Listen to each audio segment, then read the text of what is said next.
تو والدین جب بوڑھے ہو جائیں تو اولاد کا امتحان ہوتا ہے، اور والدین کی ساری خدمت بھی اولاد کرے لیکن صرف ان کو کچھ معاملات کے اندر نظر انداز کر دے اور وہاں اپنی مرضی کرنے لگ جائے تو والدین کو تکلیف پہنچتی ہے۔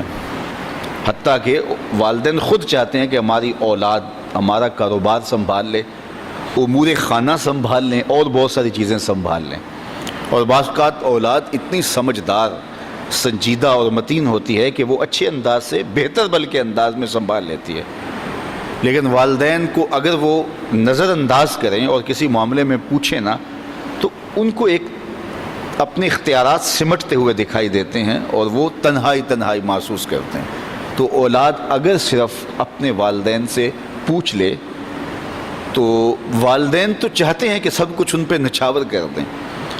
ایک والدین ہی تو ایسے ہیں کہ جو اپنی اولاد کو اپنے سے آگے دیکھنا چاہتے ہیں، لیکن اولاد اگر نظر انداز کرنے لگے تو یہ رویہ والدین کے لیے اذیت کا، تکلیف کا سبب ہوتا ہے۔ اور اگر اولاد اتنی سرکش ہو جائے کہ اپنے والدین کو دقیانوس سمجھنے لگ جائے، حالات سے بے خبر جاننے لگ جائے تو یہ والدین کے لیے اس سے بھی زیادہ تکلیف کا سبب ہے۔ اور اگر وہ والدین کو مداخلت بھی نہ کرنے دیں تو یہ تکلیف اور زیادہ بڑھ جاتی ہے، اور زیادہ اذیت بڑھ جاتی ہے۔ اللہ کے محبوب کی خدمت میں ایک شخص حاضر ہوا اور اس نے حضور کی بارگاہ میں شکایت کی، اور وہ یہ تھی کہ میرا بیٹا اپنی چیزوں کو جو ہے وہ مجھے ہاتھ نہیں لگانے دیتا۔ تو آقا کریم علیہ السلام نے اسے بلایا اور فرمایا کہ یہ تمہارا باپ کیا کہہ رہا ہے؟ تو اس نے کہا کہ حضور اس کی عمر ایسی ہو گئی ہے تو یہ چیزیں خراب کر دیتا ہے۔ تو آقا کریم کی چشمان اقدس سے آنسو ٹپکنے لگے، اور آقا کریم نے فرمایا کہ ایک وقت تھا کہ تو اس کی چیزیں خراب کرتا تھا اور اس نے کبھی نہیں تمہیں روکا تھا، یہ دوبارہ وہ چیزیں لا کے تمہیں دیتا تھا۔ تو حضور نے اس وقت ایک تاریخ ساز جملہ ارشاد فرمایا، انتا و مالو کا لابی کا، فرمایا تو بھی، تیرا مال بھی تیرے باپ کا ہے، وہ تیرے مال میں، تیرے معاملات میں جس طرح چاہے تصرف کر سکتا ہے، اللہ نے اس کو اختیار دیا۔ تو ماں باپ کی خدمت یہ سعادت مندی کا راستہ ہے، اور ماں باپ کو نظر انداز کر دینا، ماں باپ کی بے ادبی کرنا، ماں باپ کی توہین کرنا، ماں باپ کو دقیانوس سمجھ لینا، ماں باپ کو کمتر جاننا، ماں باپ کے لیے رویوں میں سختی پیدا کر دینا، بلکہ فرمایا قرآن مجید میں کہ اپنے بازوں کو سکیڑ لو۔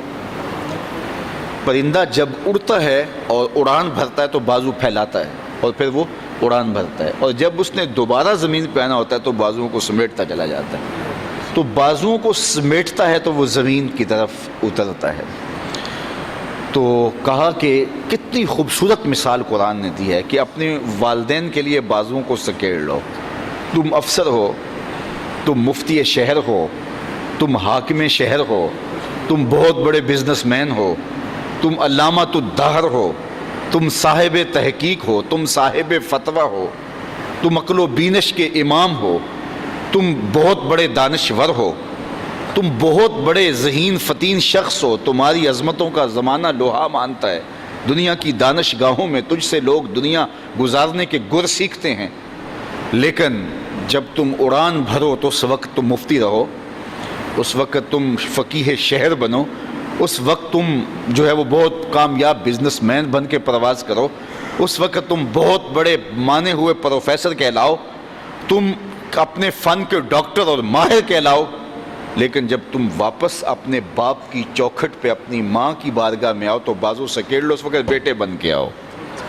اس وقت تمہارے ساتھ جو مفتی کا ٹائٹل ہے، عالم کا ٹائٹل ہے، پروفیسر کا ٹائٹل ہے، ڈاکٹر کا ٹائٹل ہے، کامیاب بزنس مین کا ٹائٹل ہے،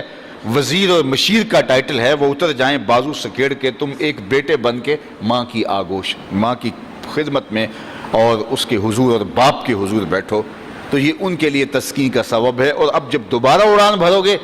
تو اللہ تعالیٰ تمہیں اور زیادہ عزتوں سے نوازے گا۔